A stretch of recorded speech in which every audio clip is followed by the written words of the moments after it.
May I now have the honor to request His Excellency Professor Mohammad Yunus, Honorable Chief Advisor of Bangladesh, to kindly deliver his statement. Good afternoon. Assalamu alaikum wa rahmatullahi wa barakatuh. I'm very happy today that my long-time friend and also a very deep friend of Bangladesh, His Excellency Dato Seri Anwar bin Ibrahim, Prime Minister of Malaysia, is visiting Bangladesh. And also most important that this is the first visit of a Prime Minister of any country visiting us after we have taken oath to run the government. So I welcome you, Your Excellency. You make us very happy having a friend and making this journey begin.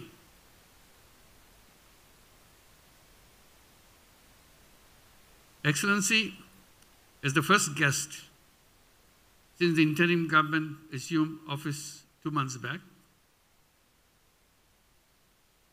this is a good omen for us that we have a deep friend coming to see us. I must acknowledge the support from you at the very outset of the formation of our interim government, which manifests your friendship and high importance that Malaysia attaches to its relationship with Bangladesh. My friends, taking advantage of Prime Minister Anwar bin Ibrahim's presence in Dhaka, both of us committed ourselves to revitalize long-standing bilateral issues during our discussions just held. In my conversation, we discussed the unprecedented mass movement leading to the second revolution in Bangladesh, and the people, particularly youth, have made remarkable sacrifice in their quest for freedom and discrimination-free new Bangladesh. The interim government has been entrusted with the formidable task of building an inclusive and just Bangladesh to fulfill the aspirations of the mass people. We deeply appreciate the cooperation of our brotherly country Malaysia at this historic moment. Bilateral relations flourish through shared values, trust, and appreciation of mutual interests. We renewed our commitment to take bilateral relations to a new height.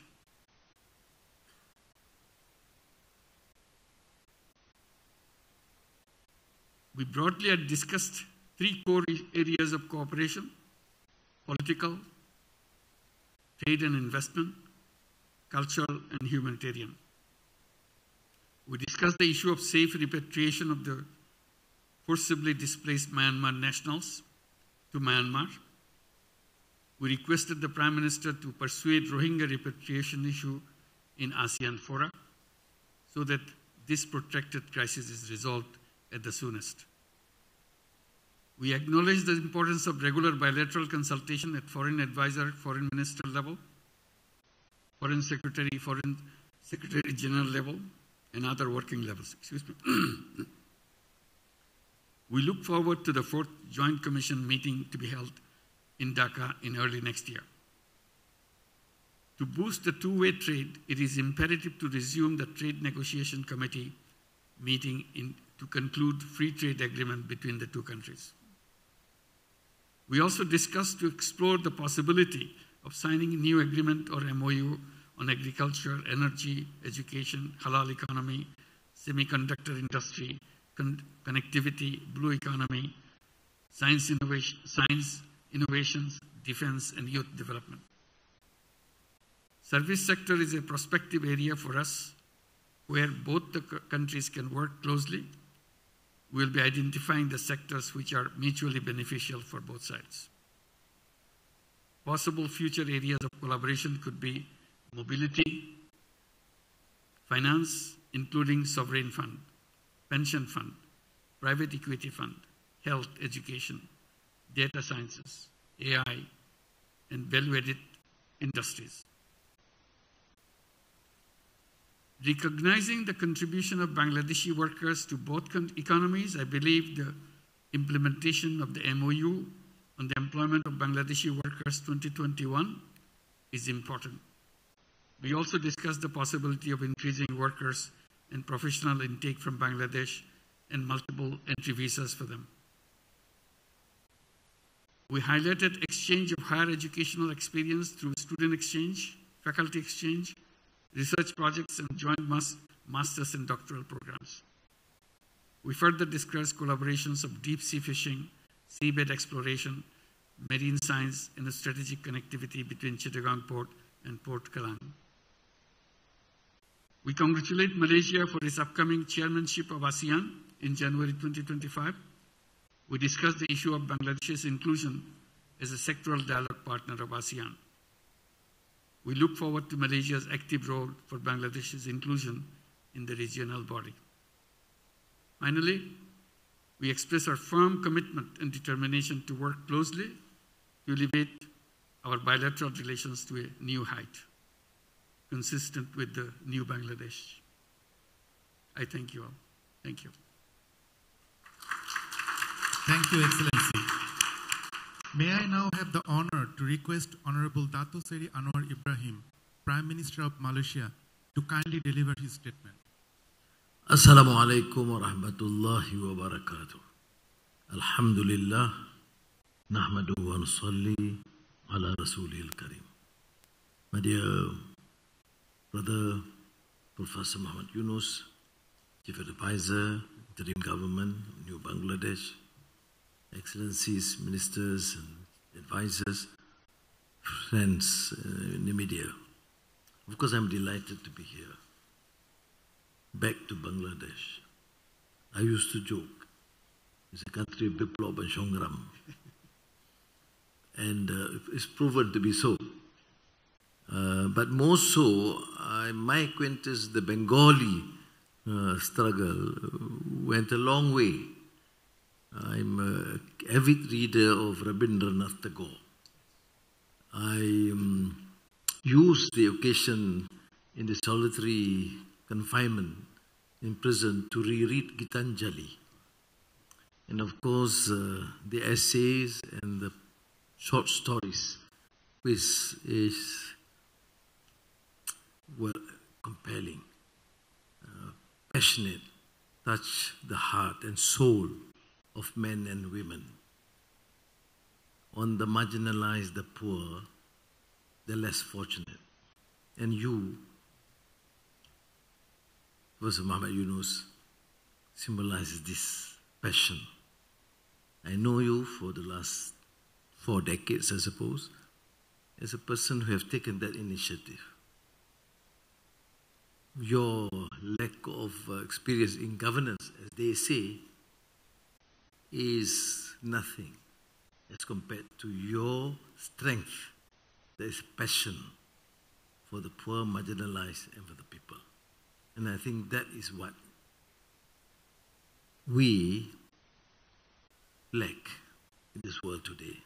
You look at the situation in Gaza and now in Lebanon, what's lacking is deficit in humanity, in justice, in compassion. So thank you very much. I just feel like giving a lecture on Rabindranath Tagore, but that's not the occasion. But I'm, of course, really, I took this initiative early enough to give you a call and give my support as a friend and as a nation that is friendly to Bangladesh, notwithstanding some controversies, some criticism.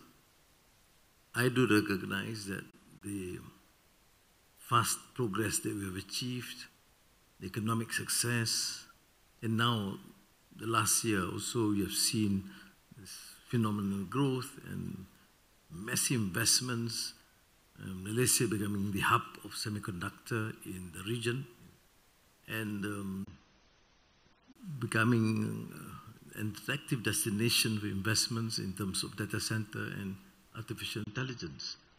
But can we deny, therefore, the role of Malaysian professionals, and to an extent, the role of many Bangladeshi workers?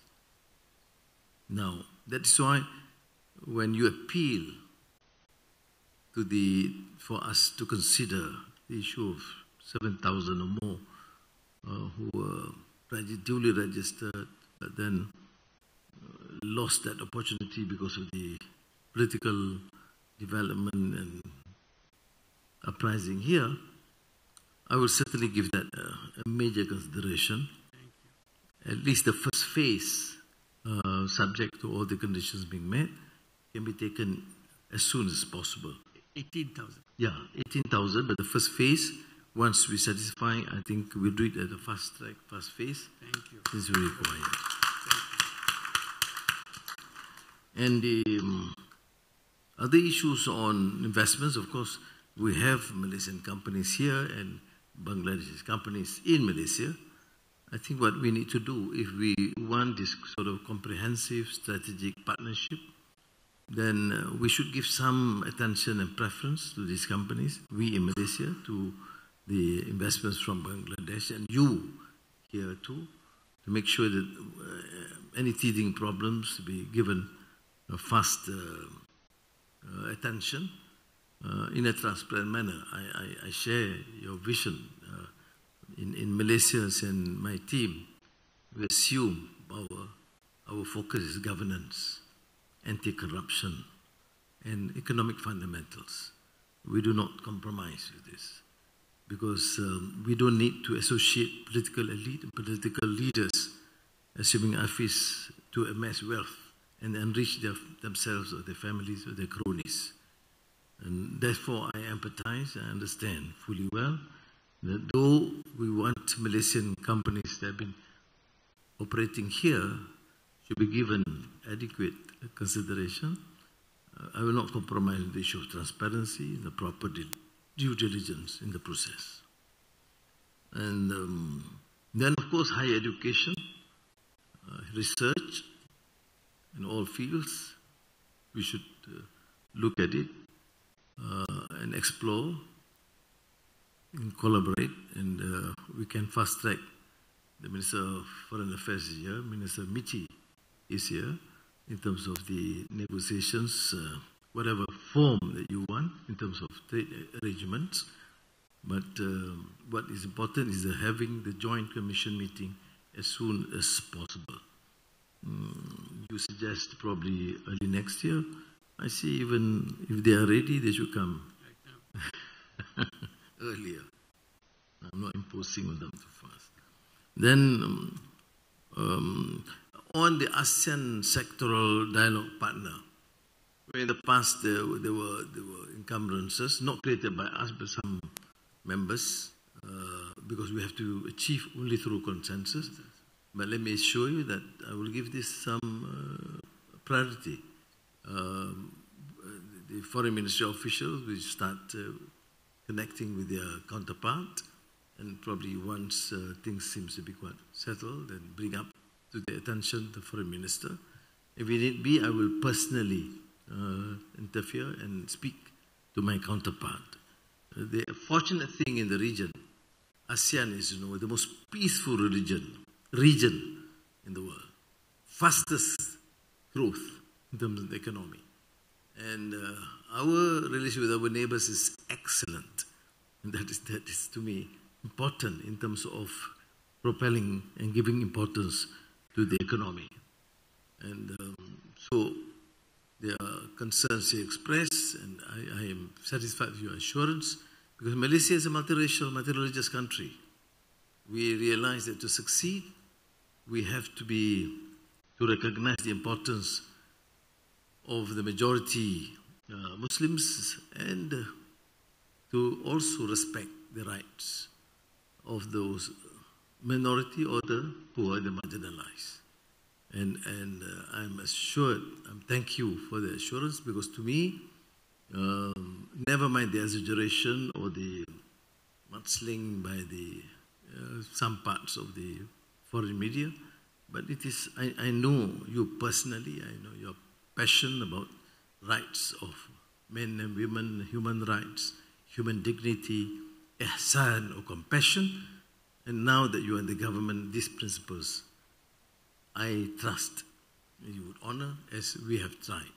There are, of course, excesses, sometimes in the period which is uncertain, but I fully support your position, and I believe your effort to ensure that this new Bangladesh, which is such a vibrant democracy and respect the rights of every single citizen in the country.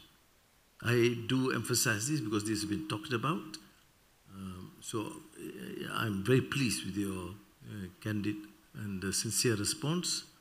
And knowing you personally, which is more important, I trust your leadership and dedication.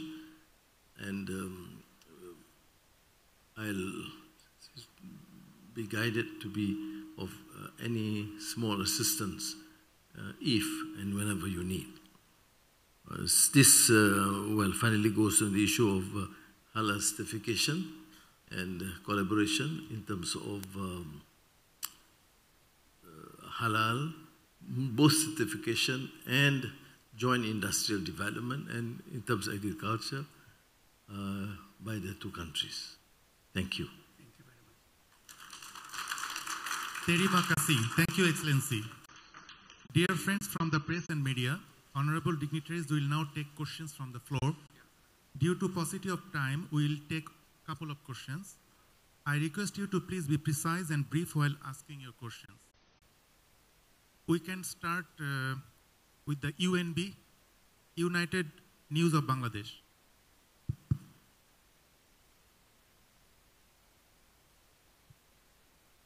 Hello. Good afternoon, Excellency. My name is Moinuddin. I represent UNB. It's a private news agency. We know migration brings benefit for both countries, but we have seen kind of syndicate in the past years. So what has been discussed to dismantle this kind of syndicate so that migration remains safe and regular? And my second question goes to Honorable Chief Advisor.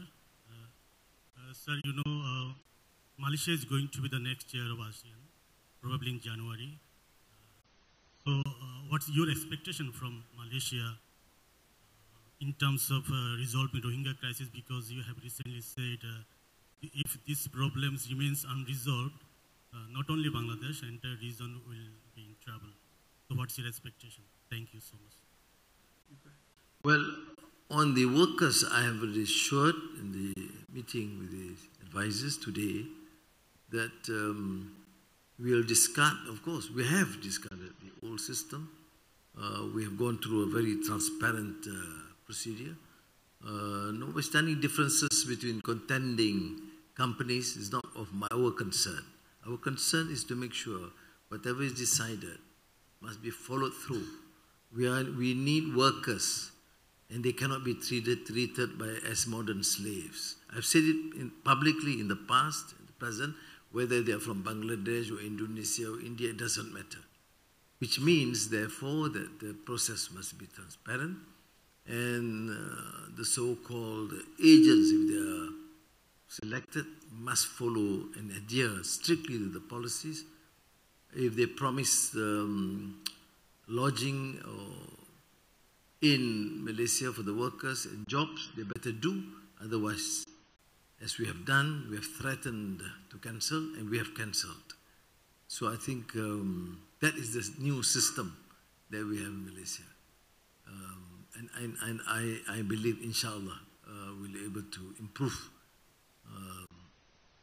this sort of arrangement between not only Malaysia, Bangladesh, but Indonesia and the rest, because otherwise there are petty problems. But please be reminded that to differentiate between normal case of a foreign worker with some criminal charges. So do not defend criminal action whether it's by Malaysian or by a foreigner. So we must be able to distinguish this. Because in my experience, sometimes whilst we support the rule and the treatment is fair, but every time there is a problem when it comes to criminal action, immediately there is that backlash, which is really not proper. But please be assured, I come from a personal experience of knowing what gross, manifestly unjust system or oppression is all about.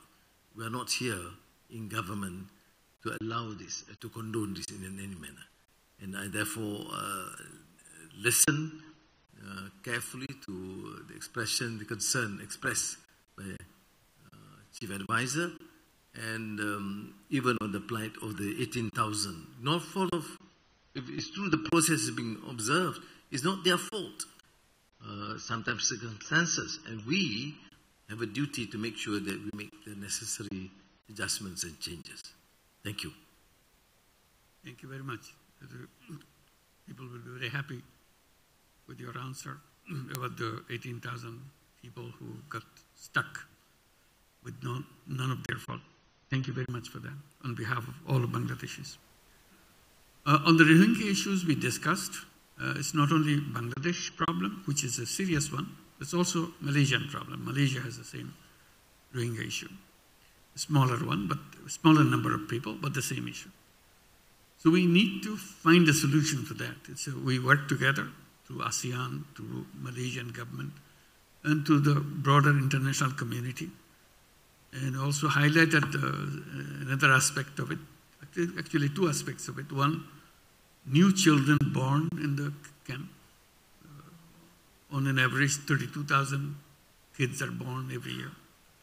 So over the 7 years, the number, additional number, on top of the 1.2 million who came. And it's not the birth rate that concerns us, or having new children. It's about what happens in their life. They are now, those who were born 7 years back, they are 7 years old, and more there.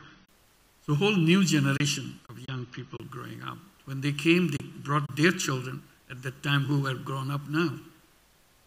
So this is a generation of angry young people. They have no future. So the worries for the world is, this is a ticking time bomb. It can explode in any way you want, or they want. And many people will play around with them. And then new entries are happening right now, every day, not every year, every day. On an average, 400, 500 Rohingyas are entering, sometimes jump up, sometimes slow down. But they're a constant flow. So our worry is whether they should be added to the existing roster that we have, or there will be separate roster, because already who are settled here, they have certain rights, obligations, commitments from the international community. But the new one have no commitment from anybody. So where do we go? So this is a concern I shared with the Prime Minister. And he fully supported and understood our position. And through ASEAN, through International Forum, will be supporting us to find an international solution. Because the solution is not in Bangladeshi hands. It is in the international community's hand. So we'll keep on raising these issues, and Malaysia will be supporting us in raising that. And we cannot wait indefinitely. This is something that we have to resolve as soon as possible. Thank you. Thank you, Excellency. We'll take one more question from BSS, Bangladesh Sangbad সংস্থা.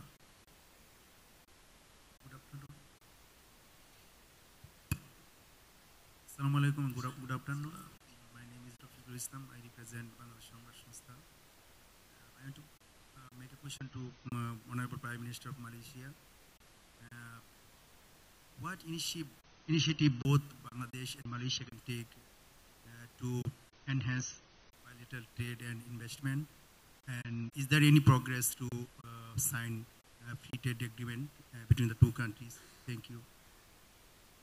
Two issues which, of course, the Chief Advisor will have to respond also on the free trade agreement or related agreement. It would depend on what form which is going to be decided by both parties in their first meeting, either towards the end of the year or early next year. But in terms of bilateral mechanism, we must make sure that those in operations are given enough support. And I would certainly encourage, say, Petronas and Axiata, for example, those who are already here, subject to the procedures and rules here, that they expand to show and give that confidence that things are stable in Bangladesh and it is pro-development. I wouldn't say pro-business because sometimes they say it's too overly capitalistic. But I mean, support business enterprise. Though I know the concern of the Chief Advisor in terms of ensuring that the plight of the poor and the marginalized are given adequate attention. And then in this meeting that they would certainly identify food technology, and it was mentioned just now on digital technology, on semiconductor, on data centers and AI, on energy transition. These are both traditional issues like food technology to the new technology. Now, some areas Bangladesh excel, some areas Malaysia excel. Then we should be able to work together. And what was agreed upon is that we take an open view to explore all facets and all aspects, not confined to the traditional collaboration, but in all fields,